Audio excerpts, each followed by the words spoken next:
Located in northwestern Europe, surrounded by the Atlantic Ocean with the Irish Sea to the east separating it from Great Britain, Ireland was not the land of riches or opportunity back in the 18th century. It was a country tied to poverty and a tough economic system, despite its lush greenery landscapes and rich cultural heritage. Until 1930, about 4.5 million Irish people had emigrated to the United States in search of better prospects due to the Great Famine that lasted in 1855. This tendency, however, has turned around since 1996. But in 2015, something remarkable happened that sent shockwaves far beyond imagination. An economic phenomenon so extraordinary and unbelievable, it made headlines around the world and left economists scratching their heads. Ireland's GDP didn't just grow, it exploded.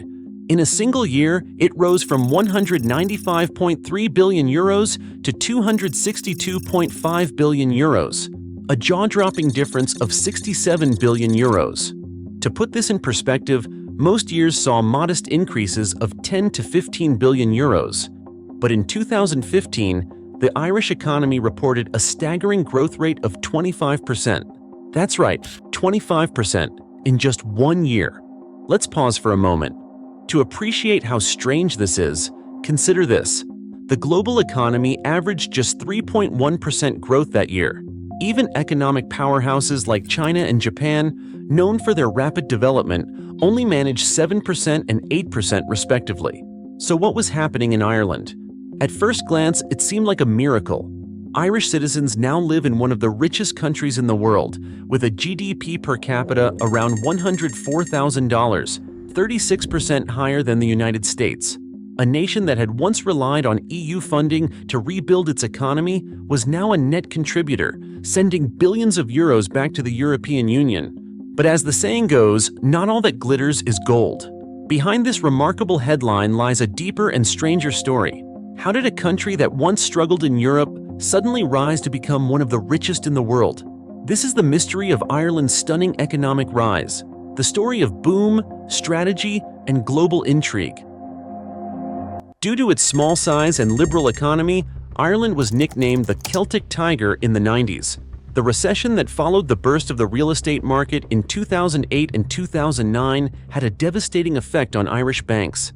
Stronger exports have been the main driver of Ireland's economic recovery since 2010. In 2015, almost 70% of industrial production, 60% of exports of products, 40% of exports of services, and 60% of imports of services were attributed to branches that were owned by foreign firms. Until 2015, employment remained relatively constant relative to GDP, and yet in 2015, there was no corresponding change in the employment level, even though the GDP grew rapidly. Before anything else, 2015 saw a substantial influx of intangible assets into Ireland, which had far-reaching indirect effects on the country's macroeconomy. This proves that the Irish economic miracle is, to a large extent, unreal. Though the data is correct and the stats are truthful, the picture they paint is deceiving, as the income of Irish households remains unchanged despite this growth in GDP.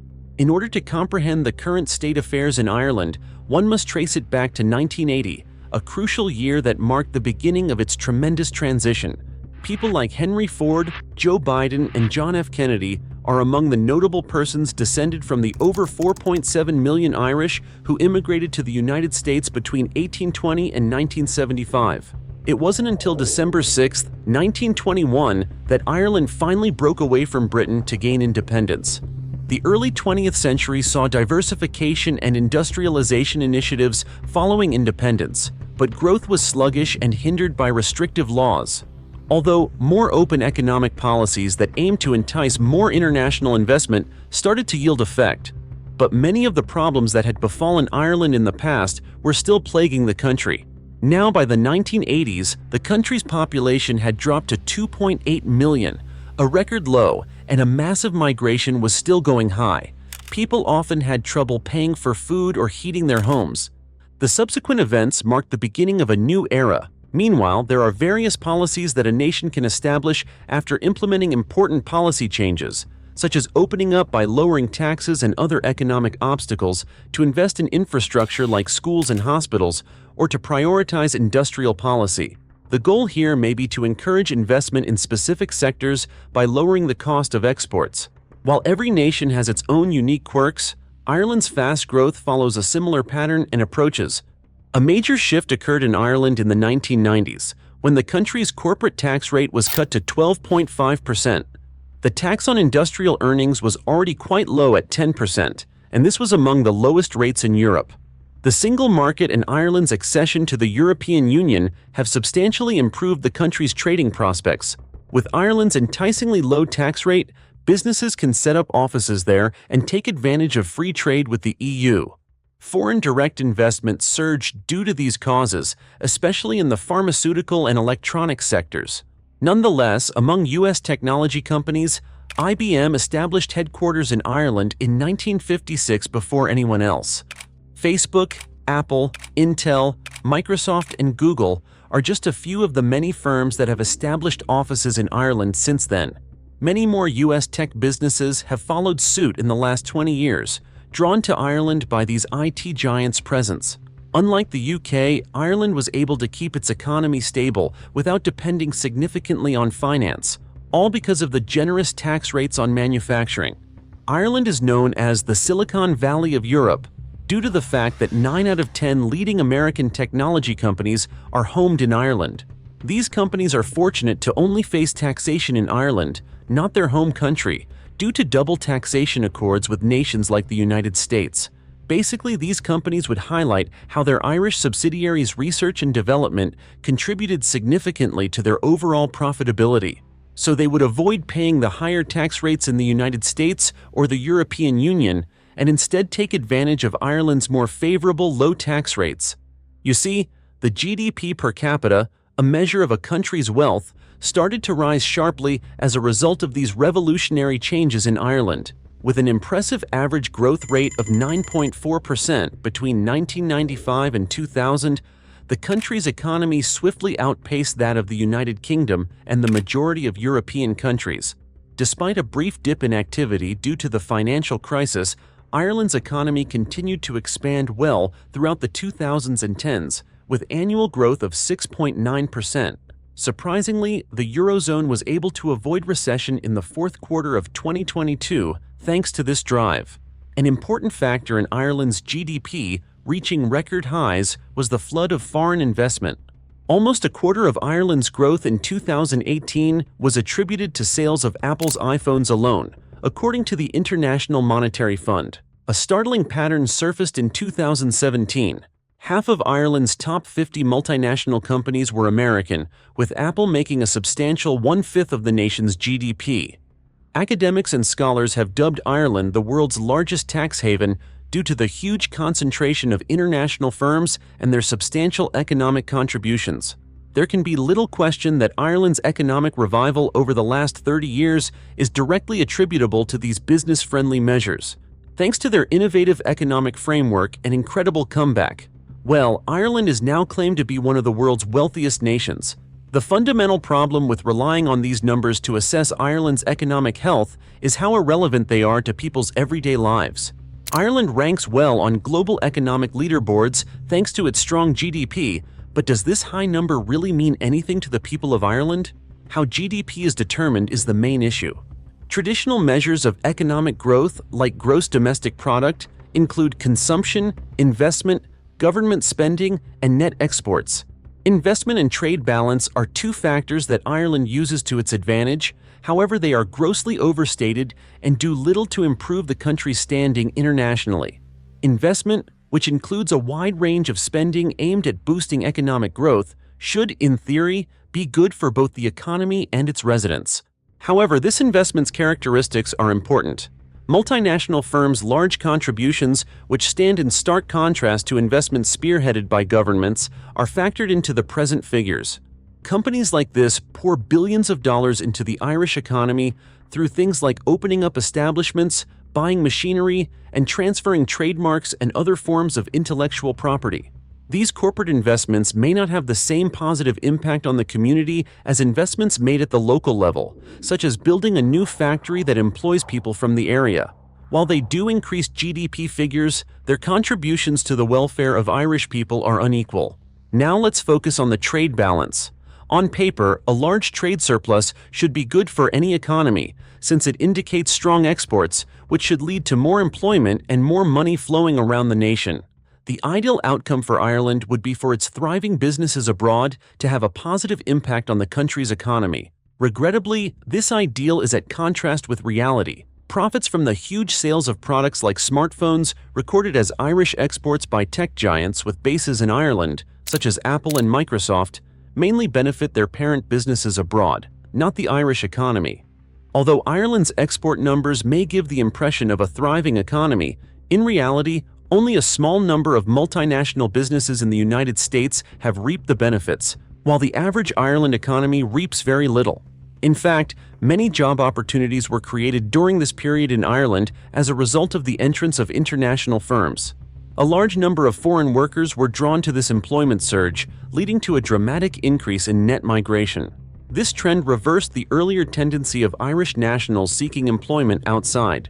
With more than 50% of immigrants in 2022 possessing a bachelor's degree or its equivalent, this influx was characterized by youthful professionalism and exceptional talent. No doubt, the rise in net migration has contributed to a 25% increase in population change, climbing to 97,600 in 2023 from 77,800 in 2022. The cost of living, especially in cities, rose due to the higher compensation demanded by these highly skilled workers. The housing crisis, already a major problem in the country, has been made worse by this occurrence. Rental properties have grown more scarce as housing costs in Ireland have skyrocketed over the previous 20 years, making them out of reach for many. A 75% increase in housing costs is indicative of a price increase that is overtaking wage growth. Part of the blame for this catastrophe lies with the government's inadequate housing policy and the continuous increase in the population caused by migration over the last 2 decades. Non-profit building societies and other social housing assistance were dissolved during the late 1980s when Ireland's housing sector saw substantial deregulation. The government's role in providing housing loans was succeeded by commercial banks as a result of this transformation. House prices soared as a result of cheap borrowing rates caused by the subsequent economic expansion and the euro's introduction. The Irish housing market has become more dominated by private rental companies and less by social housing authorities, a trend that has become more apparent over time. As a financial asset, housing has been regarded more for its potential in commodity trade among investors than for its role in providing dwellings, despite housing's important role in persons' sense of well-being. This method has completely disregarded housing's original intent. Many Irish folks, especially those who do not work for huge multinational firms, are unable to afford or feel safe in their houses because of the current state of the housing system. Economist Paul Krugman came up with the phrase "Leprechaun economics" to describe the deceptive character of Ireland's tax haven-driven economic statistics due to the striking difference between the official numbers and the reality faced by the people of the country. The word highlights how the local economic reality differs from the country's official economic statistics, which are heavily influenced by the actions of multinational corporations. Experts have claimed that this is indicative of a tax haven economy. Alternative measurements are used to gain a better understanding of Ireland's actual economic situation. Gross national income, GNI, is one such metric. It gives a more accurate picture of the overall well-being of the domestic economy since it accounts for money that goes to foreign owners. GNI provides a more accurate picture of growth in Ireland since it does away with the impact of multinational firms, which distort GDP. Yet, there are certain problems with GNI. It still includes things like capital depreciation and has trouble taking Irish-based multinational corporations' benefits into consideration. Ireland came out with a more refined metric termed GNI to deal with these constraints. This measure gives a more true picture of Ireland's economic prosperity since it does not include the earnings of international firms. Gross national product estimates that Ireland's economy is far less than official statistics would have you believe. For example, contrary to what seemed to be the case in comparisons impacted by multinational activity, Ireland's per capita income actually ranked 7th in Europe in 2019. Actual individual consumption, AIC, which includes government and household consumption spending, is one alternative economic well-being indicator that paints a more comprehensive picture. Despite popular belief, again Ireland ranked 12 in the European Union for economic strength in 2019. This ranked lower than not just the United Kingdom, but also the 3 Nordic countries, Austria, and the original 6 EEC founding members. However, thinking that Ireland is not the richest country in the world is perhaps not shocking. Seriously. Anyone who has been to Ireland knows it is not exactly Singapore on a European scale. Despite Ireland's apparent prosperity, the country is not as rich as people might think, mostly because traditional statistics are not always accurate. Rather than the US or Switzerland, when looking at per capita consumption, Ireland is closer to Italy or New Zealand. This remains accurate regardless of whether GDP or Ireland's unique GNI statistic is used. Dismissing the country based on these figures overlooks the remarkable progress it has made since the 1990s. While it may not be extraordinarily rich, the quality of life for its residents has significantly improved over the past 3 decades, attesting to Ireland's substantial advancement and prosperity.